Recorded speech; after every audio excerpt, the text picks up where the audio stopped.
Today on Community Cooking, we have guest chef Cassandra Bodzek in the kitchen to whip up a fun menu with avocados.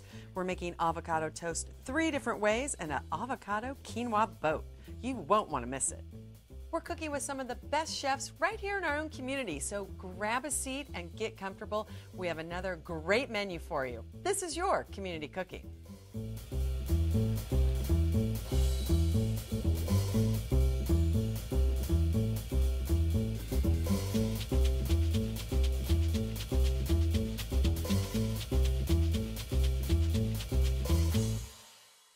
Hi and welcome to Community Cooking. I'm your host Maria Prekeges and I'm very excited to have our guest chef Cassandra Bodzek in the house, as we like to say.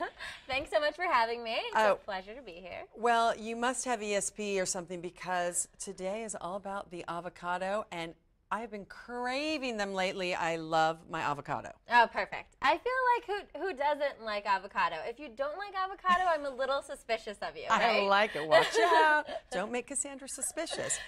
So we're going to start out first with avocado toast 3 different ways. Tell me the ingredients. Yeah, so I love this avocado toast 3 ways. I feel like it's a great staple to have in your back pocket for a fun weekday breakfast. And so 3 different ways we're trying it. The first is a more savory way. So we have, we're going to start off with some nice whole grain, sprouted grain bread. You can use your favorite bread. My particular favorite happens to be like a sprouted whole grain bread. And then on top of that, of course, we're going to put our avocado. But we're also going to put some garlic hummus, some sautéed kale, and some sautéed red onion. So it's really going to be nice and hearty and filling for those mornings when you wake up, or lunchtime even, and you're like, hungry, yes. Right? And then we're going to make a lighter spring pea avocado toast using our flatbread crackers right there. So again, like your favorite cracker, I love this kind. And we're going to put our avocado, some peas, radishes on it, and just a little salt and pepper. And it's just a nice take on avocado. And you can even mash your avocado and pea together for a lighter avocado hummus kind of thing. And then last but certainly not least, our brown rice cakes. So I love this. If you're gluten-free, brown rice cakes are like your go-to savior in the mornings. So I was for a really long time just putting my avocado on brown rice cakes with a little bit of olive oil and some seasonings. And then I started putting some grilled fruit on it, and it took it up to a whole new place. So these are some pears we're going to work with today because I saw them at the farmer's market and they look so juicy and sweet and perfect. But I've also done this with peaches, which is equally delicious. Yum. And you said avocado toast, great for the morning or lunch or a snack. Avocado is the good fat. I mean, I'm talking to the woman who knows all of this. And it's so good for you and it's so nutrient rich. Oh, yes. It's great. I love avocado because, again, it's like I'm really big about fueling yourself for your day. So you want something that is hearty, that is going to help you satiate, and that prevents us from snacking unnecessarily. And I always say, if you eat a meal that you know fills you up, when you have that feeling, you eat something, you feel just good. You know, you don't necessarily feel overstuffed or, you know, still craving more. Then, like, an hour later when you're, like, reaching for the M&Ms, you know that that behavior is not because you're actually hungry. So I'm a big fan of good fats in your diet for that purpose. I love it. Well, let's start the sautéing, and then I want to talk while you're doing that about your book. Yes, she's written a book, Overachiever, but we love that. I'm like, how dare I? So little olive oil, or you can use other types of oil too. Yeah, you can use coconut oil. Made a mess here. You can use coconut oil. I like olive oil just in the savory category, but yeah. I love it. And the we're fresh just kale. sauteing some kale. Some fresh kale. I just rip it up and, you know, massage it. Have fun with your kale. Well, and they say to massage it even if you eat it. I put it raw into a lot of my salads, but massaging it just makes it a little easier. It breaks it up. It makes it easier. Kale is one of the hardest vegetables to digest. So when you massage it, you actually break it up, and it not only it tastes better too. Right? It's less bitter. I assumed. People look at me, they're like, you're massaging your kale. I'm a little worried. I'm like, no, you're supposed to do that. I always say, you know, massaging, you should massage the kale of life, right? Like, you just kind of, like, take that time, take that moment to really, like, I think of it like a good shampoo. When you go to the hairdresser, you know, they, like, do a really nice, like, shampoo job on you. Same thing with your kale. That same kind of motion, it really breaks it up, and it makes it nice and sweet and much better for your digestion as well. Well, and first off, while that's sauteing, let's talk a little about the book. Yeah. Eat with intention. Yeah. So many of us do not. Exactly. Right? Myself I included. mean, it's, well, I was looking up stats, in the marketing process of the book, and I found this alarming stat, and it was something like in Europe, 70% of their meals are spent eating, like with loved ones, sitting at a table, having conversation, and 30% of their meals are spent by themselves. And in the U.S., it's the flip-flop, where like 70% of our meals are usually spent in cars or like walking or by ourselves. And there's nothing wrong with eating by yourself, but if you're eating by yourself, which I do often, sit down, make a moment of it, light a candle, enjoy your food. So I think so much of that, eating with intention is just actually being conscious of what you're eating and taking the time to eat. Well, it's so true. My grandparents immigrated over from Greece, and when we went to visit them, and even at their house, it was a meal, and you talked, and slows you down from eating and shoveling your food. They're always like, don't eat dinner in front of the TV, and you eat so fast, which isn't good for you either. Right. And it's the same thing, like with your grandparents. When you're cooking for your family, you should, so often when we cook for our family members, it's, second nature for us to cook with the intention of love. Right? You want to make something special. Yeah. And this can work even if you're making a dish that's not healthy, right? Because maybe you're making a dish that's not healthy, but you're putting so much love into it, and there really is that energy of like, oh, I'm so excited for my, my family to enjoy this. And so often when we cook for ourselves, we're really just like, I'm going to throw this together and like cereal for dinner. I do not do that. By the way. we don't really put that intention. So Eat with Intention kind of came from, I had years of disordered eating, a completely unhealthy relationship with food, and through having to heal my own body, I had to love it, and I had to genuinely want to nourish it and want to heal it. That's how I had to learn how to cook. So all of my cooking skills came from this place of being like, all right, like I want to heal you, I want to love you, I want to take care of you. And I think that's kind of the fundamental conversation that shifts the way you have a relationship with food and your body on such a base level. And a lot of, I think, the tips and tools we see out there are kind of just scratching the surface and not really getting at the root of it. And when we really come at that place, when you genuinely want to nourish and love your body, then you're easily going to make better choices, right? Because your priorities are aligned. So Eat with Intention has that intention of helping you come back into your body's wisdom. And then it also, the recipes in it also have mantras and meditations to kind of bring that concept home, that it's about the relationship with yourself. I love it. All right. Yay. So we got the kale. It doesn't take long. Kale. It doesn't take long at now all. We'll do some onions. You want to just saute your kale until it's like bright green. You don't want to kill it. When I can, I cook my kale because it's hard to digest raw. Oh, yeah. It is, but it smells so good. Just a little bit of olive oil. And you like the red onion, which I love. They're flavorful. I love red onion. I feel like it's like nature's candy. See, and I have to do all my onions sauteed or cooked. Or onion rings. Oh, wait, we're talking healthy. Yeah. But it's a healthy onion ring. Just eat the middle. But no, red onion I think has a lot of flavor. I like sweet onions a lot too. And of course, everything here, all the fresh fruits and veggies at the farmer's market here in Torrance is so great. So good. I mean, I feel like I love going to farmer's markets. I feel like that's the big way that I advocate for getting in touch with your food is going to farmer's markets and actually seeing the food and touching the food. I love it, and I have like grilled red onions on almost everything I do. Right? I feel like it makes everything better. It's like candy. Some people at home are like, but it's not. Cassandra, but yeah. I got up the sugar, but I got onto the onion, so. We each have our vice. We all, definitely. So so you can really caramelize this as much as you want. Okay.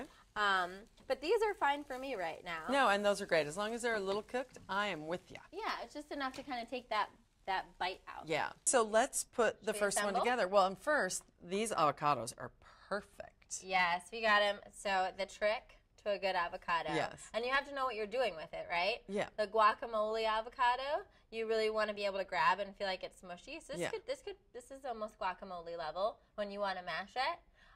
When you want to do something like the boats that we'll do later, or maybe even a salad where you want them a little bit firmer, then you just want them a little bit firmer. But you never want it like, if you can't make any indentation by just squeezing it lightly, it's not ripe. And then cutting them is easy. Cutting them. So yes. I have problems with the pit. Yeah, the pit, sometimes we'll see how we do. See, easy though. Right? And then I just like to stick it. Okay, and like just gently roll it out. And then if you want, you can even mash it right in the which is easy. There we go. Like easy here. Right? Well, that's it. I love the idea of avocado toast. Is you just want it to be something you can throw together. I like avocado toast. I think you've made something up. So this one is with the sprouted grain. Yes, we're going to start with sprouted grain. Okay. Here we go. And I'm actually going to start with our hummus on it. So, and people, you can buy a million different types of hummus, but you can make it at home. It's easy. Oh my God. If you make your hummus at home, you'll never go back. Really? Because it's just, there's nothing that you can buy at a store that I feel like is even comparable. And it's super cheap to make. Just buy some cans of organic chickpeas, get some tahini, some olive oil. I mean, I like making roasted garlic hummus, so I roast some garlic in the oven, put some sweet onions in there because everything is better with onions. And just in the food processor? Yeah. Oh, easy. And so it takes you 5 seconds. It's also, if you have kids at home, it's a great, like, kid job because it's relatively, like, you know, unmessable. Unmessable. So now we're going to put on a layer of avocado. Oh yeah, if this doesn't fill you up in the morning. Right. A good fill though. Yeah, well this is you're getting a lot of protein from your chickpeas, you're getting your healthy fats from your avocado. So you're really good to go. Once in a while, I don't know how often you eat eggs if all, but I would do avocado toast with an egg. So absolutely. If you really want to load it up, that's my little tip. Add a poached or a lightly fried egg. That's perfect. I mean, you could put it on any of these toasts. Look at that. Well, there we go. Some kale. And it's so pretty with the red and the green. Right. And it looks all fans. Oh, ladies. Right? I actually make it for your man. It's all fancy. I had a client, and I was telling her this recipe, and she made it for her husband. Like the next day, and he was like, "Oh my gosh, you're making such nice things now." And the lady's like, "Ha ha, got you." It took me 5 minutes. So that's the first one. Beautiful. Beautiful. I'm going to set it aside. You do, but I'm going to wait. All right. The second one. Which second one are we going to do? The peas and radish? So, yeah, we'll do the peas next. Okay. Flatbread? Yeah. So I love these little crackers. I'm obsessed with them. It's just it's just a little bit lighter for maybe when you don't want something that heavy and decadent. Okay. You're not super hungry. So once again, we'll just mash up. I love mashing it right in there. That means you have a good avocado. That actually is the true test. Yeah. Of have you done a good job at selecting. And here's the deal. There are lots of ways I've read to ripen an avocado faster. What's your favorite? Have you employed any of these tools? They never have worked for me. You gotta buy them or plan ahead. The farmer's market always has great ones here. So that's good. But yeah, I'm like, I put them in the paper bags, I put them in the microwave, put them in foil in the oven. Really? I have tried them all. My kind of silly hack is put them in your purse. They're going to call you the weird avocado lady, but whatever. I am totally the weird avocado lady. I love it. So I just own that, Put them in your purse. But if you put them in your purse and just walk around with them for the day, they should be ripe by the end of the day. Okay, I'm trying. That's one I've not tried. That's so funny. I mean, I don't know. They have a thick enough skin, so nothing's gonna get, I'm like, is it the lipstick next to the avocado that ripens? I don't know. Is it like the temperature change? We're in California, so that might be that might be. Hack, yeah. Because it's so warm out. And then I'm just putting some peas right on there, and they stick right in. So I'm one of those people, I'm a texture person. So like with that, I like different layers of texture in my food. But if you're not a texture person, you can totally just mash the peas into your avocado and make it all wet. No, I like because then if you go to the side, that's your little extra dessert for later. Yeah. And then the radishes, thinly sliced. Thinly sliced radish. Radish was something it took me a while to come into relationship with. Well, I was going to just ask if some people like it and some don't. Yeah, skip it. You can also, if you're more of an, You can use raw onions instead of Well, I was radish going to say, or too, red onions or red again. onions. I like the radish because, you know, the peas have a sweetness to them. Yeah. The avocado has a natural kind of creamy sweetness to it. And the radish has a nice, like, crunch to it, which I think really helps. And then we'll just put a little bit of salt and pepper on here. I love it. So the avocado is the star of the show today. We like it. So that's number 2. Love it. All right, moving on to number 3 with, I like the brown rice cakes. Call me crazy, but I like them. I love them too. I mean, I could just live on this and avocado. I just scoop out the rest. Good thing I don't have a spoon handy because I would just be eating the avocado. I don't like any to go to waste. Okay, I just told a friend of mine this tip. If you only use half the avocado, it's like with guacamole, keep the pit in it and it doesn't turn brown, people. Yes, that's a great hack. And when you make guac, if you make it beforehand, just throw the pit in and the a fridge. Lime juice? Oh yeah, lime juice is great lime too. Juice will keep it from getting brown if you're making guac ahead of time. But this buddy of mine's like, you're crazy. I go, no, look, my avocado's been in here for 2 days. Or my guacamole and it's not brown. It's so true because, I mean, especially now, I mean, avocados can get somewhat pricey.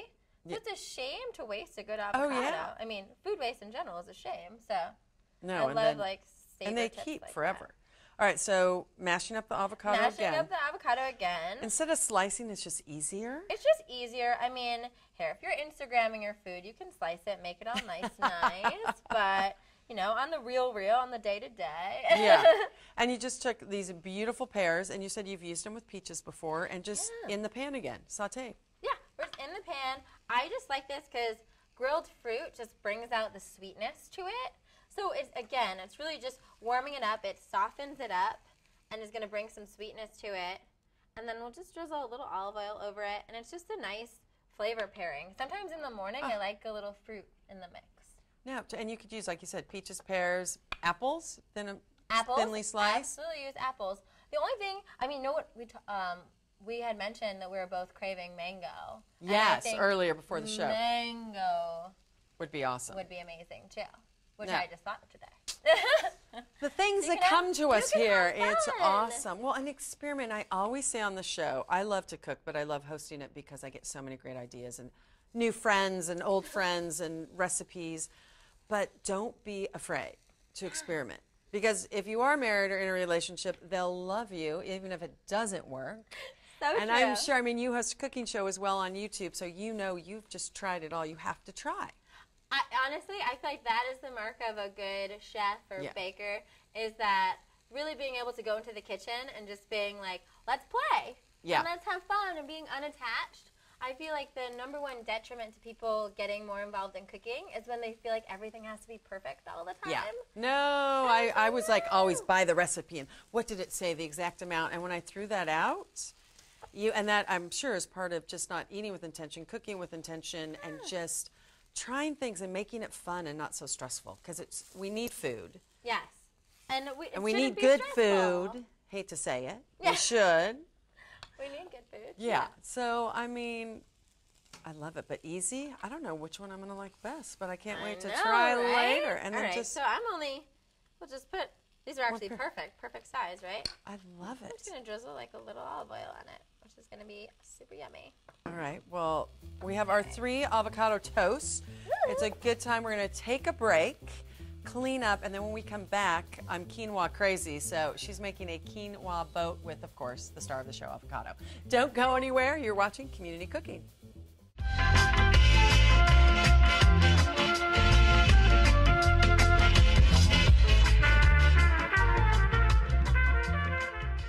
Welcome back to Community Cooking. If you're just tuning in, I'm your host, Maria Prekeges, with my friend and guest, Chef Cassandra Bodzak. And today, my friend, it's been all about the avocado. The beautiful avocado. We love it. And it is a fruit, so I did my research. It's a fruit. Yeah, people are often surprised to find that out, but yes. I love it. And we made 3 different types of avocado toast that we're going to taste in a little bit. But now it's about the avocado boat. So get your oar out. Ah, ha, ha. And by oar, we mean fork. Yeah, exactly. Because I like them big to taste all your great things. So Quinoa. Let's talk a little bit about quinoa and actually all the ingredients we have here. Okay, so I think everybody's going to love this recipe because it's one of those recipes that you make for people and they're like, oh my God, it looks so pretty and so impressive. And it literally takes you 5 minutes to put together. I love it. It's so simple. So all the ingredients we're using some quinoa. We have some chopped red pepper, yellow pepper, some red onions, black beans, lime, and of course our avocados and some cilantro. Oh, see, and I already love all the ingredients, and it's all healthy. It's all healthy, it's all clean, it's all simple, it's delicious. Okay. Perfect. So talk about the quinoa and how you make it. Okay. Easy. So quinoa is your BFF, especially if you're plant-based, because it's a complete protein. So a lot of people, you know, they always get that question, if you don't eat meat, are you getting enough protein? Well, eat quinoa, you know, once a day and you'll be fine. Quinoa is great. And even if you're not, if you're someone, so many people are so protein conscious these days. Yes. So it's good to know, gluten-free and protein-filled. Super easy to make. I think people get intimidated by it because it's a complicated name maybe, but it's pretty easy. Literally all we're going to do is you're going to put a half a cup of your quinoa, and then, there we go. And I was just going to make a disaster, right? Because well, of course. we're just keeping it real here on Community Of course. I love it. So, and then we're going to put a cup of the water.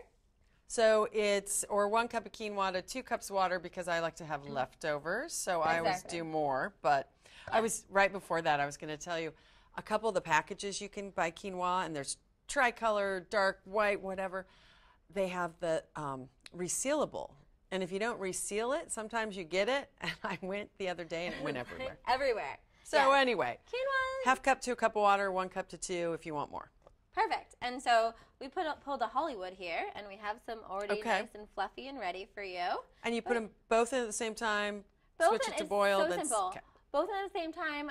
Put your burner on medium to high. Let it boil. Just keep mixing it. Keep an eye on it. It's great to have you're like chopping something here. You just have a side eye on it. Yep. Just keep mixing it, and the water will evaporate naturally, and you'll start to know that the quinoa is coming to be fully ready when there's less water. And then just take a little bit, taste it, make sure it's not hard. You're good to go. Perfect. And we were talking during commercial break, you being mainly vegetarian, use vegetable broth or different types, and I use chicken broth for different dishes. It gives it a really nice flavor. Absolutely. Some mushroom broth in there, throwing some spices in while it's cooking is great. Okay, so we have our quinoa that's done. We have our quinoa that's done. So let's move some of our avocado. We're going to make our mixture together in my little bowl here. We'll put our cilantro out of its home for a minute. This is the easy peasy part, super fun. So you're just going to dump all of your quinoa into a bowl. And you can tell it's almost like a wheat, but it's not. And it gets a little bigger. And yeah, it's nice and fluffy. And then we're just going to put, this is just half a cup. Or actually half of a yellow pepper, half of a red pepper, half of a red onion diced. That she's obsessed with, which we love. Obsessed with red onion, and we're just throwing that all in there. Okay. Super easy. And then last but certainly not least, we have our black beans, which is, going to make this super hearty and more protein. More protein, all the protein. And this, there we go. Just a whole cup of black beans. How did you know I've been quinoa crazy, as I like to call it? Because something like this will last for a few days easily in your refrigerator too. So that's the amazing part about it is that you'll see as we scoop these on, we're not going to use all of this, obviously. But you can store it in your... Speak for yourself. We're going to go to town on this. And you can store it, and this way you can have this for, lunch the next day as well. We're going to make it in the little boat, but also I like it over lettuce or over... We were using kale earlier. You could make this in a wrap. You can slice some avocado next to it. I mean, if you do eat chicken or anything like that, you can make this as a side dish the next day. Totally. I love it. So that was tough. So that was so hard. We got that all together. And now I'm just going to squeeze some lime juice in there, which is just going to give a nice little flavor. Ooh, I love lime. Anything citrusy. Right? And we're going to add some spices. So this is onion powder, right? Because I can't get enough onion in my life. Garlic powder, because everything tastes better with garlic. Yes. And so sometimes garlic powder is better than roasted garlic if you don't want necessarily the chunks. And then just a little bit of pepper, and of course some sea salt. I love cooking with sea salt. Oh, so good. I mean, people, I think, drastically underestimate how important salting your food is. Oh, yeah. And it gives you, you know, it just makes everything taste better. It does. It really does. That is the secret. A great chef knows how to salt. And then you're just going to, this is a great task for a kitchen helper. Yes. If you have a boyfriend, husband, or child or something that wants to get involved. Hand it over while you deal with the avocados. Hand it over. Your kitchen helpers here. And I do like, and you're putting in pretty big chunks. You're not cutting it up, which is nice. No, I like it. This way also for some people that don't like cilantro. My dad actually hates cilantro. Sorry, Dad. I don't know why. But if you make it big enough, then it's super easy for someone to pick out. Yeah. I There love we go. cilantro. So with these boats, you're going to want them just slightly firmer than we wanted our toast. Okay. Because you don't want them to be super mushy. So this is actually perfect.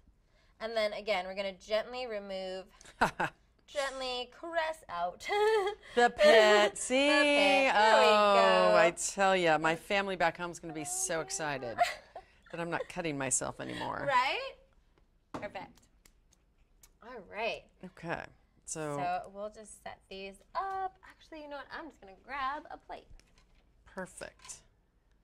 All right, and I have my cilantro in. I think that's enough. There we go. Perfect. So now you set up your beautiful little avocado boats here, however you want to zhuzh it. And there we go. Thank you. Nice. I love my cilantro. So I know. There's a lot if I'm putting it in. It's nice. It adds a nice freshness to it. Well, and this is so pretty. People so are going to be pretty. so impressed. Well, that's what you guys saw, how easy it is to make. But this will be our little secret. Yeah, because then when you make it. When you make it, people are going to be like, oh, my God, she's been watching a lot of cooking shows. Oh, yeah. Woo! So I really like to just kind of dump it on there. Yeah. Because, I mean, the avocado, the hole that isn't very big. Isn't that big.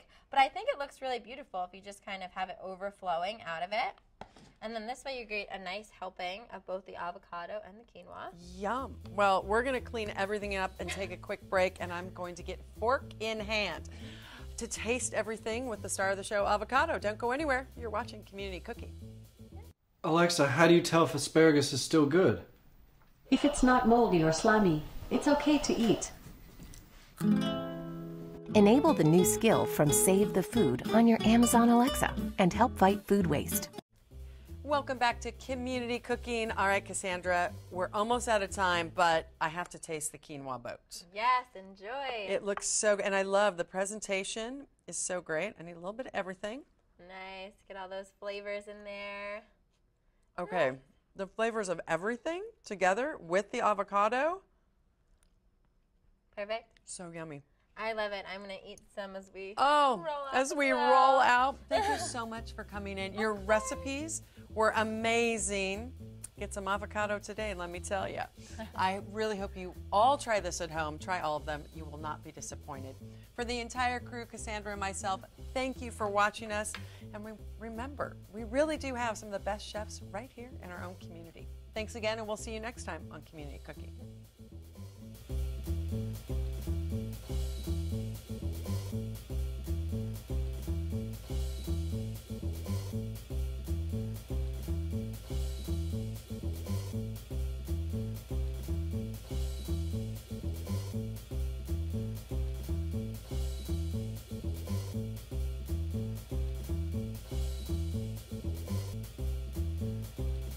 If you'd like a copy of the recipes seen on this show, send us a self-addressed stamped envelope to the Office of Cable and Community Relations. That's 3350 Civic Center Drive, Suite 200 in Torrance, California, 90503. Be sure to note the show number displayed on the screen. And don't forget you can find all the fresh ingredients used on today's show at the Farmers Market. Visit the one here in Torrance at Wilson Park. That's located at 2200 Crenshaw Boulevard. They're open every Tuesday and Saturday from 8 a.m. until 1 p.m., rain or shine. And if you'd like to be a guest on our show, email us at communitycooking@torranceca.gov and check us out online at youtube.com/TorranceCityCable and like us on Facebook at Community Cooking TV.